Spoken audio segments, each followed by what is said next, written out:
Sejam todos bem-vindos ao podcast Humanidade. Estamos aqui no primeiro episódio desse podcast promovido pelo PET de História da FAFINAM.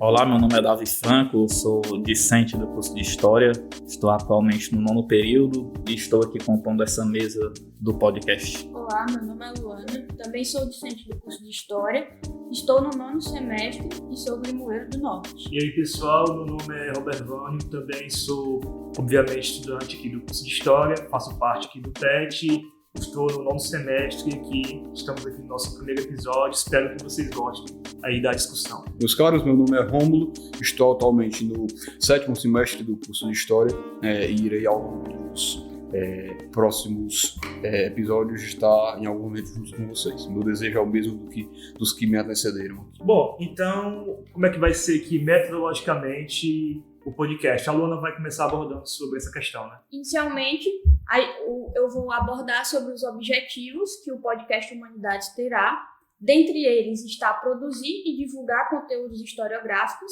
e de áreas afins, como, por exemplo, a geografia, a sociologia, a filosofia, a antropologia e entre outras áreas. Dentre os objetivos também está alcançar tanto a comunidade acadêmica da FAFINAM-US, como também comunidades externas. E o terceiro objetivo do nosso podcast é também disponibilizar conteúdo científico com uma linguagem acessível e em uma acessibilidade maior para todos os públicos. Agora o nosso querido amigo Rômulo vai falar um pouco sobre o PET e o tripé que forma a nossa bolsa. Perfeito, Luana.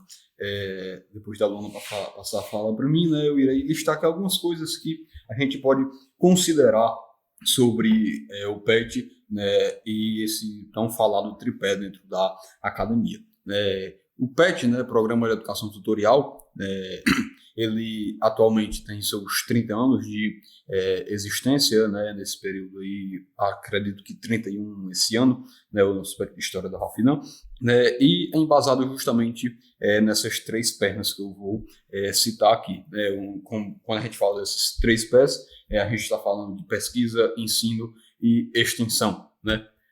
E como é importante isso, né? Porque você não tem como ter um sem ter os outros, né? Ou vice-versa, né? Quando a gente fala da pesquisa, né, produzir, né, de um conhecimento científico, né, a gente está falando de algo trabalhado metodologicamente, né, que exige um certo esforço acadêmico e intelectual, né? A área do ensino, né, também é bastante necessária, né, pois com ela podemos tanto fazer esse diálogo com a escola e entes afins, né, e passar um pouco do que a gente aprende, né, e formar esse conhecimento mesmo a partir da formação, do ensino, né, e a gente vê isso tanto no PET como em cadeiras que a gente vai tratar e falar um pouco, né, mais à frente, quando a gente for falar um pouco sobre o nosso querido curso, né, e a questão da extensão, né, e talvez um tripé aqui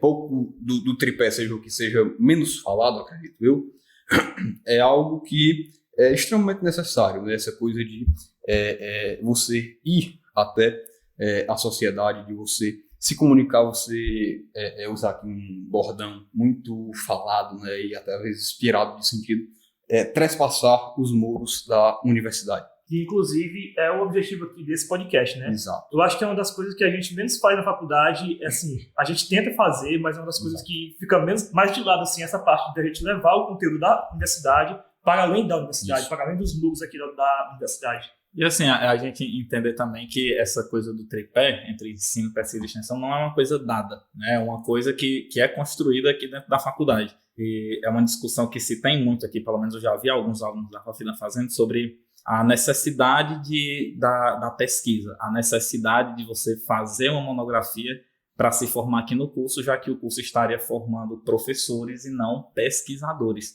né? Isso eu acho uma coisa que, assim, a gente vê nessa fala que o Renan fez hoje na reunião hoje do PET, que é sobre a importância dessa experiência da pesquisa, né? E que é indissociável.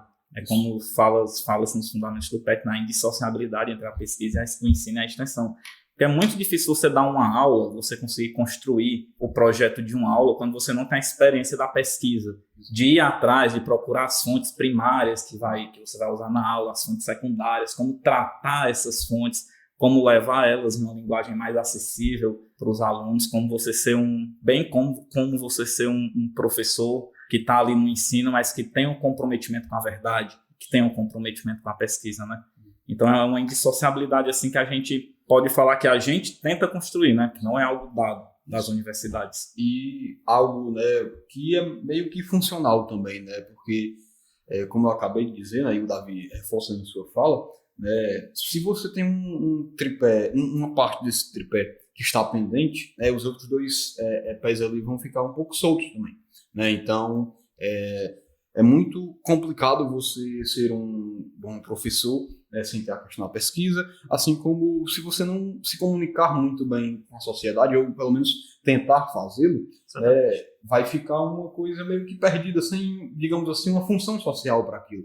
Então, é interessante que haja realmente essa interação. Eu acho que a gente faz um trabalho muito bom disso com os documentários, né? Com a produção dos documentários, que a gente pega uma linguagem mais inacessível, que é mais acadêmica, e transforma numa linguagem audiovisual, que é mais acessível, e sinceramente eu acho que são dos pontos que, quando eu vejo assim, historiadores famosos falando em vídeos no YouTube, em entrevistas, eles batem muito nessa tecla de um abismo de distância que há entre a academia e as escolas, né? Que não há esse espaço de interlocução, e quando há, geralmente é para os estágios. A academia só chega nas escolas para pedir estágio, né? Que é até uma relação um pouco conhecida, que quando você vai para os estágios, os professores já conhecem, vai pedir estágio. A escola, né? Tem até porque escola, se tem um universitário na escola, é para pedir estágio. Não vai ser para produzir outra atividade, né? Mas quem faz isso muito bem aqui em relação às bolsas, eu acho que é o PIBID, que é uma bolsa aqui da faculdade, para situar a galera, e a residência, que é uma bolsa que trabalha exatamente... Exatamente, residência pedagógica, que trabalha exatamente aqui nesse diálogo entre a faculdade e a escola, né? E aqui no PET a gente tem buscado, né, promover esse tripé, inclusive trabalhando não só aqui com o podcast, como também, se vocês se sentirem convidados a conhecer o nosso canal no YouTube, né, de PET História, e a nossa recente revista, que foi recentemente lançada, a revista Centúrias, Revista Eletrônica de História, que pode ser encontrada através do Google, e onde nós compartilhamos todos esses conhecimentos em diferentes plataformas para que essa comunidade externa tenha acesso a essas informações. Exatamente. Então, assim, a gente já fala um pouquinho desse tripé de ensino, pesquisa e ensino, pesquisa e extensão. Ensino, pesquisa e extensão, que forma esse tripé da nossa formação acadêmica, né? Acho que a gente pode tentar adentrar um pouco aqui para falar para a galera sobre os campos historiográficos que tem dentro da nossa ciência, né? Eu acho que é uma coisa que, assim, surpreende bastante quando eu estou conversando com pessoas de fora, que a galera quase não entende ou não tem uma noção pré-estabelecida que existe campos historiográficos. Sabe? Existe a física quântica, a física não sei o quê. Nas outras ciências eles sabem que existem, mas na história é uma coisa muito, muito reduta. É a história. É a história e pronto. É como se fosse só... você é formado em história, então você fala história de forma geral, não especifica cada área especificamente, como tem na medicina, que você tem um médico de tal coisa, de tal coisa, de tal coisa, ou engenheiro de tal coisa, né? A gente tem essas divisões. Como se fosse uma via de... Mão única. Exatamente. Então, a gente não vai falar de nenhum campo de história específico, mas a gente pode se debruçar sobre alguns aqui, e um que vem me chamando muita atenção, que eu acho que a gente poderia abrir o debate sobre os campos e as especificidades da história através dele, é a história material, sabe? A forma como nós encontramos na materialidade, nas construções das coisas, como nós encontramos história, né? Até o último EPD, que é o exercício de prática docente, que é uma das atividades promovidas pelo PET na repartição do ensino. A gente deu uma aula sobre a construção dos fortes e fortalezas nas capitanias de Pernambuco, Paraíba e Rio Grande do Norte, e como essas construções desses fortes não denunciava, mas revelava toda uma dinâmica e um sistema de mundo que estava em guerra, que estava em curso pela colonização, aquela corrida e tal, os países em conflito para colonizar o Brasil, como Holanda, Holanda não, né? A República das Províncias Unidas, que veio a ser a Holanda, Portugal, a França, e como através dessa materialidade a gente consegue adentrar essas histórias, né? E adentrar essas coisas. Se não tem e é muito legal isso que o Davi começou a adentrar aí, né? Que, assim, ele fala, né, um pouco sobre a questão das capitanias e tal, e é interessante a gente ver, né, e entender isso, não só para a história de forma geral, mas para todas as ciências humanas, né, já que é o nosso campo aqui, é que a gente não pode dividir certos conhecimentos em caixinhas e achar que isso vai ser o suficiente, né? Então, Davi fala-se, né, dessas capitanias, e a gente entender que essas capitanias estão ligadas, né, a outros campos da história, né? E a história dessas capitanias está ligada com a história do Brasil, com a história geral, né? Então, assim, dentro do nosso curso, a gente tem as divisões entre, por exemplo, história geral, que seria o que a gente entende de história antiga, passando por história da Idade Média, moderna e contemporânea, né, que é uma divisão ainda eurocêntrica, né, muito centrada na Europa. A gente pode abordar isso em outro momento com algum professor, né, que domine bem o assunto, para a gente abordar um pouco desse eurocentrismo, né, e dentro do nosso curso. Para além disso, né, a gente tem as cadeiras de História do Brasil também, né, que a gente vai ver também boa parte do que aconteceu dentro da história, baseado em historiografia, em conteúdo, em artigos, capítulos, enfim, toda uma metodologia preparada pelos nossos professores. Que a gente pode destacar também, né, são as cadeiras de ensino, né, que nos preparam para ir à sala de aula, né.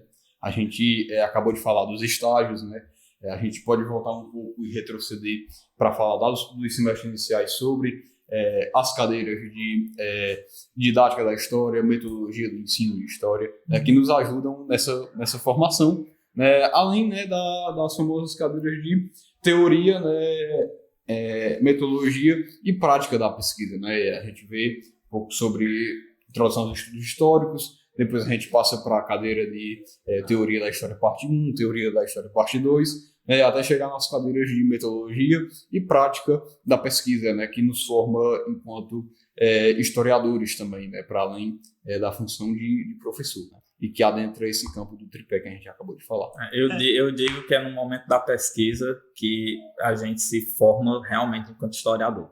Porque estudar história, como a gente estuda aqui, de ler os textos e vir debater, você pode estudar isso em casa. Você pode botar lá no Google História Antiga, curso, fazer um curso de História Antiga, saber tudo sobre Alexandre o Grande. Mas isso não te faz um historiador, isso não te faz um pesquisador de fato. E é no momento que você está na pesquisa, que você está empreendendo, tratando as fontes, transformando aquilo em narrativa, que você se forma enquanto historiador. É ali que a sua formação acontece, né? Inclusive, tem muitos memorialistas aí que se dizem historiador, né? Sim. Que é um problema, né? Sim, e é algo também, né, aqui soltando alguns ganchos para próximos episódios para a gente ir pensando, né, essas disputas, né, dentro do campo da história, como elas acontecem, né, e quem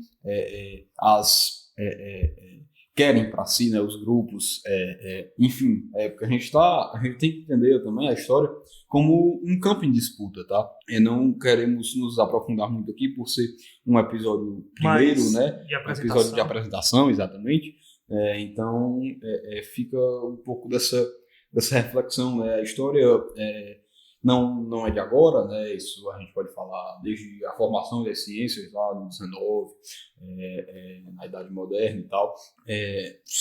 As ciências são campos em disputa, a todo momento, praticamente. E galera, só uma adentro aqui. A gente está falando mais sobre história porque aqui é a área de conhecimento que a gente estuda, né? Mas o podcast ele não vai destinar somente à história, mas às ciências humanas no geral, tá? É importante a gente ressaltar que outros assuntos vão ser desenvolvidos nos próximos episódios a partir de convidados. O podcast ele não vai se deter apenas a nós quatro que estamos aqui presentes nesse momento, mas que ele vai se dar de uma forma na qual nós podemos fazer um trabalho de interdisciplinaridade com outros campos de conhecimento e com outros professores e alunos também. Inclusive, a própria história é um tipo de conhecimento que dialoga com outras áreas do conhecimento. Então, é impossível você estudar só história propriamente dito, né? A gente estuda história, filosofia e tal, vai para outras áreas do conhecimento. Isso é uma coisa que veio muito com a Revolução, como chama o Peter Burke, a Revolução Francesa da historiografia, né? Com o livro lá da História dos Análises, que fala sobre um desses pontos, né? Sobre essas inovações historiográficas. Não vou chamar de inovações, vou chamar de transformações. As transformações historiográficas que os análises trouxeram é justamente essa interdisciplinaridade, né, que foge daquele trabalho historiográfico positivista que é mais factual, né, que não haveria necessidade em um trabalho positivista de você fazer uma interdisciplinaridade com nenhuma outra ciência, já que você só precisaria narrar os fatos, né, fazer um trabalho ali de averiguação das fontes, saber se aquelas fontes eram oficiais ou não, se elas valeriam ou não. E acho que nesse debate que o Davi colocou também se coloca muito a questão da história como ciência, né? Da história ser vista como ciência, pois é um debate que a gente ainda percebe até hoje mesmo com a concretização da história como uma ciência. Dentro de espaços. Né? Exato. Ainda existe muita comparação da ciência histórica com outras ciências exatas, né? Mas assim, jogando aqui para vocês agora, vocês não acham que essa questão da história ser muito, não vou dizer mal vista, mas ela ser pouco vista como uma ciência, é muito culpa dos historiadores em si? Mas por quê? Do sentido de... É porque não vai contemplar o que eu quero dizer, mas dizer que a história é fraca de marketing, sabe? De fazer divulgações científicas, de alcançar o grande... Não é nem de fazer divulgações científicas, é de fazer essas divulgações científicas alcançar o grande público. Ah, sim. Eu acho que exatamente esse problema da história dos pesquisadores ficaram muito na academia. Eu vejo muito nas notícias do G1, do UOL, por exemplo, quando sai algum resultado de alguma pesquisa foda assim, de física. Por exemplo, o telescópio James Webb descobriu alguma coisa na galáxia, tá ligado? Que é um conhecimento que, da mesma forma que um conhecimento historiográfico só vai fazer muito sentido para quem é de dentro da academia, uma notícia dessa de que o James Webb conseguiu ver alguma coisa no universo há não sei quantos milhões de anos-luz, é uma coisa que só vai interessar muito quem também é daquele campo. Porque você pensa a galera do senso comum. Eu penso que a galera do senso comum, quando ela vê esse tipo de notícia, pelo menos eu, que não tenho esse tipo de conhecimento, eu fico boiando, tá ligado? E essas notícias conseguem alcançar esses grandes canais de notícias e não vou dizer descobertas, as conclusões historiográficas dificilmente chegam. Dificilmente um trabalho historiográfico, um autor renomado chega a esses grandes canhões de notícia. Assim, eu acho que, de fato, a história poderia trabalhar, assim, enquanto academia, pesquisa, trabalhar melhor em divulgar, em fazer a história se tornar uma coisa mais pautável, digamos assim. Numa linguagem mais acessível, talvez. Exatamente. Mas também, acho que esse assunto questão assim, da física, por exemplo, como você citou, do James Webb, esse tipo de coisa, é uma coisa que também é mais interessante para as pessoas no geral. Eu acho que as pessoas já acham isso mais interessante de conhecer e tal. Não que a história não seja, sabe? Mas justamente pela linguagem que a história tem atualmente, né? Assim, para falar desse negócio de linguagem, um debate que eu tinha muito com o Heitor, cara, a gente debatia muito isso, principalmente quando a gente começou a fazer o documentário. Era que, assim, ele propôs para mim que as nossas monografias, produções historiográficas, acadêmicas, enfim, elas deveriam ser feitas em outra linguagem. Por exemplo, a nossa monografia ela só tem uma linguagem escrita. Todas as monografias históricas são escritas, sabe? Aí ele começou a pensar comigo, aleatoriamente, propor, assim, como seria se os alunos pudessem usar a linguagem do audiovisual, por exemplo, nas pesquisas. Em vez de fazer uma pesquisa monográfica, fazer uma pesquisa na linguagem audiovisual, tá ligado? Na hora, eu, como um conservador da história tradicional, disse, não, cara, você é louco. A pessoa não escrever a monografia, isso é loucura. Que a escrita é uma prática mais importante pra gente, né? Exatamente. Mas aí depois, quando a gente foi pro debate lá no auditório, quem falou isso foi o professor Caio e a professora Luciana, bateram na mesma tecla do Heitor, que a gente precisava chegar a essas novas linguagens. E quando o debate se deu lá, com outras ideias, outras propostas, eu fiquei pensando, cara, é verdade, a gente precisa se adequar ao público. Por quê? Eu tinha uma visão assim de que muita gente, a gente não precisa se adequar ao público, nós somos acadêmicos, né? A gente tinha essa visão bem mais no começo do curso, e quem quisesse esses conhecimentos, que viessem até a gente. Só que a gente pensa, a forma como a nossa sociedade está evoluindo de cada vez ler menos, tá ligado? Cada vez a proposta da nossa sociedade é que as pessoas leiam menos. E cada vez os historiadores estão escrevendo mais. Então é uma coisa assimétrica, que em algum momento vai desnivelar e que a gente, tipo, até que ponto nós podemos pensar que os historiadores escrevem só para os historiadores? Obviamente que eu acho importante a prática da escrita, mas a gente tem que pensar, como eu falei mais no comecinho, essa coisa um pouco da função social, né? Porque, querendo ou não, a gente está fazendo boa parte disso daqui com recursos públicos, né? Então, tem gente trabalhando para poder a gente exercer esses nossos papéis aqui, de certa maneira. Então, acredito que a gente tem que ter um pouco dessa adaptação, mas também não defendo a bandeira, e também não estou dizendo que é isso que Davi ou que o nosso colega Heitor, que é o nosso outro colega de curso, ex-petiano, também muito qualificado, estaria defendendo. Mas a gente não pode abandonar, em hipótese alguma, a prática da escrita, mas isso não impossibilita, que a gente passe conteúdos e passe conhecimento historiográfico através de outras linguagens. Se eu não me engano, eu posso estar um pouco enganado, e se eu tiver, por favor, me corrijam, até o pessoal que escutar o podcast quando ele for ao ar. Já existem algumas universidades pleiteando mesmo e dando aval e positivando essa ideia da construção de conteúdo audiovisual como trabalho de conclusão de curso. Então, até, se não me engano, até o professor Caio Lucas, no dia que a gente apresentou o nosso último documentário para o público, na mesa que compomos, ele fala um pouco sobre, até como o Davi citou ele anteriormente. Então, acho que a gente pode pensar, nos dias atuais, em aprofundar, porque a gente tem aí uma sociedade que está se baseando em cortes de podcast, em shorts, em reels, então são vídeos curtos, e aí a gente vai falar em outros assuntos aí da própria neurociência também, que explicam um pouco a função e como isso atua no nosso cérebro, essa coisa dos cortes e do conteúdo. Efeito que isso tem, né? Isso, o efeito e tal.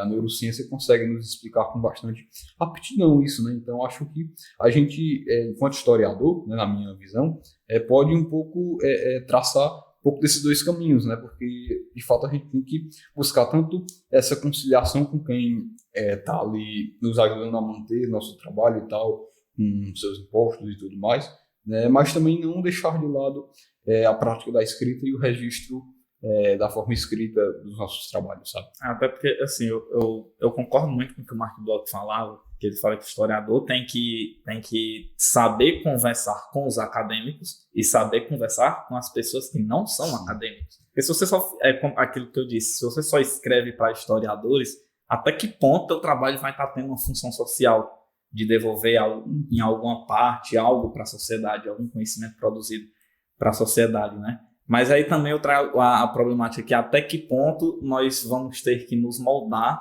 a essa sociedade cada vez mais rápida, cada vez mais expressa, que consome cada vez conteúdos mais expressos. Até que ponto a gente vai ter que se moldar essa sociedade e até que ponto nós vamos poder nos moldar essa sociedade sem perder a nossa essência de historiador, de escritor, essa coisa mais tradicional. Então é uma problemática assim, que eu acho que é válida a gente pensar, que eu acho que não tem uma solução assim, uma solução pré-pronta, que a gente não é uma problemática que a gente vá colocar e vá pensar em uma solução magicamente aqui, mas eu acho que é uma coisa que a gente teria que colocar, porque assim, é uma coisa que eu vejo que futuramente, se perpetuar dessa forma, futuramente cada vez mais os historiadores vão perder espaço e até que ponto a sociedade vai como você falou, vai patrocinar com impostos, até que ponto isso vai legitimar a existência dos historiadores e o financiamento de pesquisas históricas. Até a importância e o papel do historiador,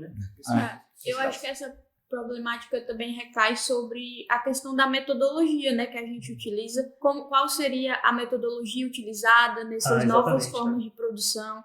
Quais seriam as fontes? Como seria trabalhada essas fontes? Então, eu acho que seria necessário pensar em novas metodologias de trabalhar essas novas fontes, entendeu? Em diferentes contextos, tanto na escrita como também em outros tipos de produção. Como, por exemplo, a gente falou sobre uma produção audiovisual para formação, né, o TCC, digamos assim, que no nosso caso é a monografia, mas se tivesse um documentário, por exemplo, quais seriam os pré-requisitos para se fazer esse documentário, sabe, a metodologia que seria utilizada? Porque a gente vai fazer, por exemplo, a monografia, a gente tem todo um arsenal de metodologias que devem ser seguidas para esse trabalho ter um respaldo científico, né, que seja aceito e aprovado para que vocês sejam... E nós partimos muito de fontes bibliográficas, né? Partimos de outros autores. Então, como seria trabalhar esses autores de forma documental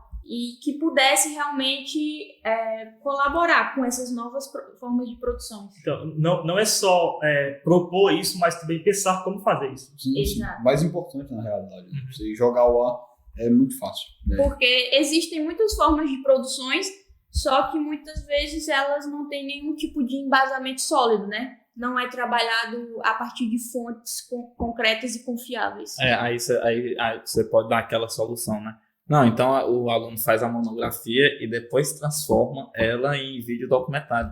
Cara, isso é um trabalho colossal. Você fazer uma pesquisa monográfica já é um outro trabalho, né? Aí tu transformar isso numa linguagem audiovisual para tornar mais acessível para a sociedade, né? Eu acho que é uma coisa assim muito, muito exigente para se fazer de um aluno de graduação. E utópica, né? Utópica, para falar a verdade. Porque a gente tem a experiência, né? Agora, puxar um pouco a brasa para a sardinha do PET, a gente tem a experiência de fazer alguns vídeos documentários, né? Eu já participei da narração de um, né? O Davi já participou em outros momentos. Então, a gente sabe o quão difícil é. A gente está falando aqui de equipes de 4, 5, 6 pessoas que estão ali trabalhando arduamente nesse período, né? E é um negócio, trabalho de, quando está chegando mais perto do prazo, de domingo a domingo. Então, a gente tem tanto a parte da narração, efeito sonoro, quando a gente vai colocar no YouTube, até a questão dos direitos autorais tem que ser bem revistas para a gente não cair em algum tipo de barreira digital nesse sentido, né? Então, assim, é nesse sentido que a gente está entrando aqui, né? Desse acesso mais facilitado, entre algumas aspas, ao trabalho acadêmico por parte da sociedade, dessa sociedade digitalizada, né? E movida muitas vezes por TikTok e Shorts.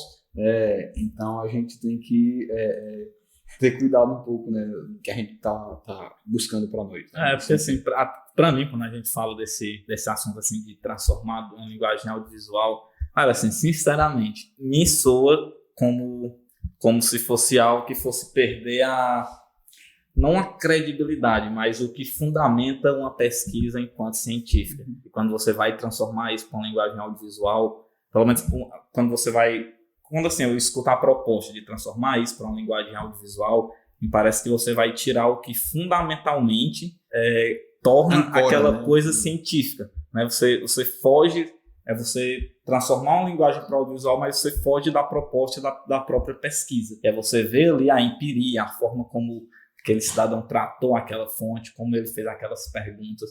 Né? Que eu não sei assim, qual a experiência de vocês com isso, mas, cara, quando eu li Os Reis Taumaturgos do Mark Bloch, que para mim é o melhor livro dele, não é a Apologia da História, que, diga-se de passagem, para mim é o pior livro do Mark Bloch, mas Os Reis Taumaturgos, ele analisa as fontes assim, de uma forma que ele pega um ponto de uma fonte, faz 2.000 perguntas e fica se perguntando, cara, como é que esse cara conseguiu extrair isso dessa fonte? Como é que ele conseguiu formular essa pergunta? Tá ligado? Isso é uma coisa que muito dificilmente até pode ser levado de uma forma para a linguagem audiovisual, mas a forma como você vai consumir, como você vai ver aquilo é completamente diferente. Não, exatamente, porque o propósito é outro, né, do audiovisual. Se a gente for pensar mesmo em autores que pensam mesmo essa coisa vamos usar um termo mais, acredito que vocês vão compreender o que eu estou querendo dizer, da didatização, pensar o Ginsburg, né, no seu Queijo dos Vermes, que é uma obra que a gente vê que tem, né, essa coisa do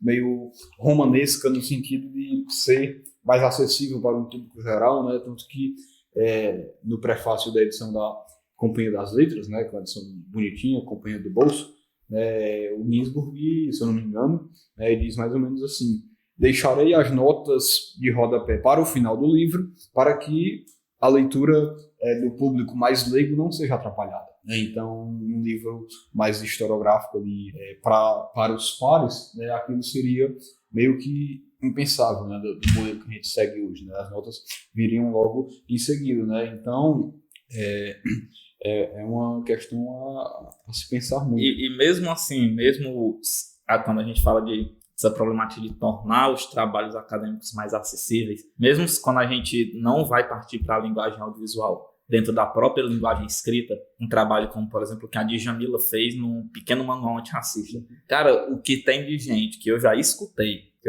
de pessoas que desqualificam a Djamila Ribeiro porque ela fez um trabalho que não é acadêmico. As pessoas pegam toda a luta dela, todo o arcabouço científico de produções que ela teve, de artigos, de trabalhos, enfim, reduz tudo ao pequeno manual antirracista e dizem, pô, ela não faz trabalho acadêmico, sendo que a mulher só fez um trabalho que ela adequou a linguagem a um público mais acessível, que ela não fez em uma linguagem acadêmica, né? E a galera consegue descredibilizar uma pessoa por causa desse tipo de trabalho. Então, até a pessoa se expor, ter esse trabalho de tornar o trabalho dela mais acessível para um outro público, tem esse tipo de problemática de descredibilização por parte de outros historiadores. Acho que tem muita vaidade nisso, né, cara? Muita mesquinhez. Se a gente for falar, por exemplo, né, em casos talvez mais conhecidos do grande público, por assim dizer, os casos, por exemplo, de Leandro Carnal e Luiz Felipe Pondé, né, que tem uma proposta, os chamados filósofos pop, né, tem propostas de levar um certo conhecimento mais mastigado ali para o público que não é acadêmico, né? Mas são caras que, né, no caso do Pondé, é doutor em filosofia, fez, se não me engano, PhD, o doutorado dele em Israel. O Karnal tem um livro maravilhoso sobre a história dos Estados Unidos, ensinou por muitos e muitos anos na Unicamp, fez lá suas pesquisas, foi leitor firme e usou bastante do arcabouço do Michel Dissertot, né, que para a galera de fora da história, né, e das próprias ciências humanas em geral, porque você não atua só dentro do campo historiográfico, é um dos autores assim, que a gente mais debate, assim, Bernardo Campos e tal. Essa galera que escreveu, né, alguns livros e tem essa proposta de ir ao grande público, fazer esse público refletir as suas maneiras, são, em determinados momentos, triturados por certos pensadores. Motivos assim de chacota por parte de outras pessoas. Sim. Né?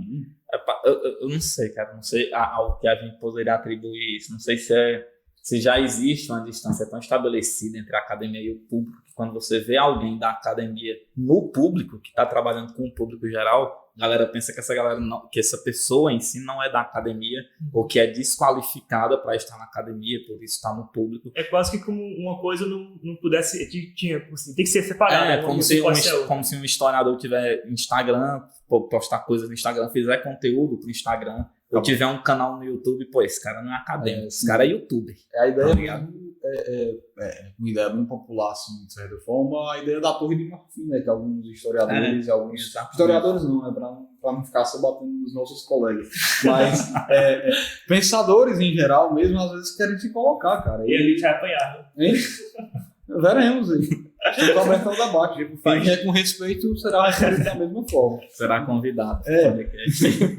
Não estamos aqui em busca de eu conflito. Acredito que essa discussão em si também entra no que a gente estava falando há pouco, sobre que existem cursos de história que também não existem pesquisa, né? Então, essa questão da pesquisa, a gente está falando de um ponto muito particular nosso, pois aqui na Fafidam, onde nós fazemos a nossa graduação, ela parte desse princípio, né? Levando a pesquisa como um dos pontos cruciais da nossa formação. Entretanto, a gente parte de uma convicção de que existem universidades em que a pesquisa nem mesmo é levada em consideração, né? Ou de forma muito básica, né? Diferente numa escrita monográfica, né? Na Fafidam. E que fere esse tripé. Triplex de Atibaia. Que foge desse tripé que a gente está defendendo, né, que o PET defende, e que ele se torna fundamental para uma formação completa desse profissional. Cara, pode parecer uma visão um pouco romântica sobre a Universidade Estadual do Ceará, sobre a forma como nós fazemos história aqui na Fafidam, né, que é uma pode ser uma realidade que não seja a realidade do resto do Brasil, de muitos lugares. Mas, assim, como uma pessoa que eu já fiz um semestre em uma faculdade de História que era particular, não vou citar o nome aqui para a gente não levar um processo no primeiro episódio. Mas eu fiz esse primeiro semestre na faculdade particular, cara, e eu sempre quis História. Né, assim, a galera que tá ouvindo não me conhece, mas eu sempre quis História desde os meus 14 anos. E, tipo assim, quando eu entrei em História nessa faculdade particular, que foi antes de eu conseguir entrar pra UES, tá ligado? Eu tive uma desilusão, uma quebra, assim, de expectativa muito grande. Porque eu esperava uma coisa e a forma como o ensino era feito era de outra forma. E, assim, eu não tô nem querendo exaltar a forma como que o ensino da faculdade é feito. Mas era que era um ensino... Até porque a faculdade tem seus problemas, né? Até porque a faculdade tem seus problemas. Mas era um ensino de história, assim, eu não vou dizer positivista, porque vão me chamar de arcaico. Mas eu vou dizer assim, era muito factual, sabe? Era, não obstante não ter muitas aulas presenciais, mas não havia discussões. É isso que eu estou querendo dizer. Que é essencial. Nas aulas não haviam discussões. Eram puramente expositivas e factuais do que tinha acontecido. Eu me lembro de uma aula de independência do Brasil que foi o que se contou foi aquela história tradicional do descobrimento do Brasil. Tá? Alguma problematizaçãozinha aqui, outra ali, sobre Dom Pedro declarar a independência e continuar com o sistema escravista, por exemplo. Uma coisa assim, bem rasa, bem coisa de ensino médio. Fora que é isso que a gente tenta desconstruir exatamente. E aí é o que eu estava dizendo, que eu acho que pode ser uma visão muito romântica de eu enxergar essas instituições que defendem esse tripé de ensino, pesquisa e extensão como o seu tripé de formação, como bastiões mesmo, que são guardiões de uma forma de se estudar a história que eu vejo como não é essencial, mas fundamental não. Necessária? Que é muito necessária. Que é uma forma de se estudar a história que se faz necessário para esse debate. Porque eu fico pensando, se essas instituições morrem, por exemplo, se esse tipo de estudar história morre, esse tipo dessa forma de estudar história no debate mesmo, como a gente está fazendo aqui, se esse tipo de ensinar história morre, o que é que sobra da história? Aliás, exposição factual. Cara, e você acha que futuramente, assim, a gente vai ter uma formação de história, assim, mais ou menos parecida com o que a gente tem na universidade, nas escolas? A gente teve a reforma do ensino médio, eu acho muito, mas aí já foi revogado, mas foi revogado temporariamente. Foi só durante o tempo de avaliação pública. Eu acho que, infelizmente, ainda é algo que é bem distante da gente. Cara, bem distante. A gente percebe isso, por exemplo, quando vamos fazer nossos estágios, né? A gente tentar ao máximo levar aulas que fujam desse padrão de uma aula expositiva, onde o aluno ele é apenas um receptor do conhecimento. Entretanto, a gente percebe que no dia a dia da escola se torna muito mais complicado, pois o professor acaba sendo muito sobrecarregado, ao ponto de que muitos meio que desistem de levar esse ensino diferente e acabam se rendendo a um sistema que já está pré-estabelecido. E é muito complicado a gente falar de uma história mais problematizada dentro do ambiente escolar, do Brasil principalmente, pelo simples fato de que a gente ainda convive com a triste realidade de que tem aluno que vai realmente para a escola para poder ter direito a uma alimentação. Então, assim, é muito difícil a gente pensar em levar um aprofundamento, até porque não é nossa função, né? Não é formar pequenos historiadores, como a gente aprende lá em didática, mas é muito mais difícil na formação desse cidadão que vai compor essa sociedade. Levar, sei lá, por exemplo, a diferença entre história e memória. É muito mais difícil você falar de coisas como essa que eu acabei de citar dentro desse ambiente, né, da escola pública, infelizmente, do que em ambientes em que você tem uma seguridade social maior para esses meninos. Então, assim, além, né, do que a Luana falou, né, de que o professor muitas vezes ele não é só professor, ele é psicólogo, ele faz a função paternal e maternal muitas vezes em alguns momentos. Né, a gente vê realidades, né, principalmente no Brasil, cheio de preconceitos e desigualdade social. E desigualdades, né, nem clichê essa não se fala agora, mas infelizmente é a realidade. E a gente vê que os professores muitas vezes têm que deixar de lado um pouco sua função professoral, sua função pedagógica para adentrar em campos mais particulares da vida do aluno, né? Que em um mundo ideal, né, em uma realidade quase platônica, assim, isso não seria necessário. Isso entra todo em um contexto social que Sim. Levaria uns 5 episódios de podcast para gente. Seria um debate assim incansável, né? Para fazer uma fala contrária do que a estudo, não vou dizer, né, querer dizer que não existem essas desigualdades sociais, que essas dificuldades não existem, mas puxando aqui uma coisa que o Sertor batia muito na tecla quando ele ia falar da experiência, que era uma crítica ao modelo de escola como uma instituição reprodutiva de conhecimentos dominantes. Existia essa concepção de que a escola é uma instituição reprodutiva dos conhecimentos dominantes, né, que estariam se perpetuando aquela história, como eu falei, que é aquela história factual, tradicional, dos homens, que todo mundo conhece. Só que quando ele vai falar de experiência, que ele vai falar que todos aqueles sujeitos ali têm uma experiência, têm um conhecimento que quando eles foram para a escola, eles já tinham esse conhecimento, sabe, não pré-estabelecido, mas que eles já detinham esse conhecimento antes da aula, e que cada um desses alunos, individualmente, ao escutar uma fala do professor, ao escutar uma aula, ao estar ali presente, cada um deles vai significar aquela aula, aquela fala, ao modo da sua experiência, né? Quando você está falando da colonização, aquele aluno, em algum momento, ele já viu falar de colonização ou algo que teve presente na colonização. E ele vai interpretar aquilo a partir da experiência dele, né? Então, quando a gente fala assim que a história tem problemas, esses problemas das desigualdades sociais, e por isso ela vai continuar sendo sempre esse instrumento de reprodução desses conhecimentos dominantes, ele falava que não.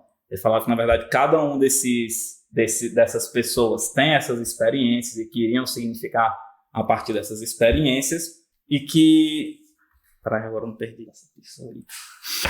Mas peraí que a gente corta esse silêncio. Vamos cortar essa parte, então. Pausa aí, velho, pra não lembrar o que era, mano. Eu não tenho como pausar mesmo, não. Aí começou a tua gravação. Não, pode deixar aí. Ele corta. Deixa aí, você corta. E macho, 40 minutos, Vamos, vamos tentar terminar. Vamos dar uma pausa aqui. Então ele ressignifica essa experiência da escola, né, de ser esse lugar de reprodução de conhecimentos dominantes, para ser um lugar onde os alunos não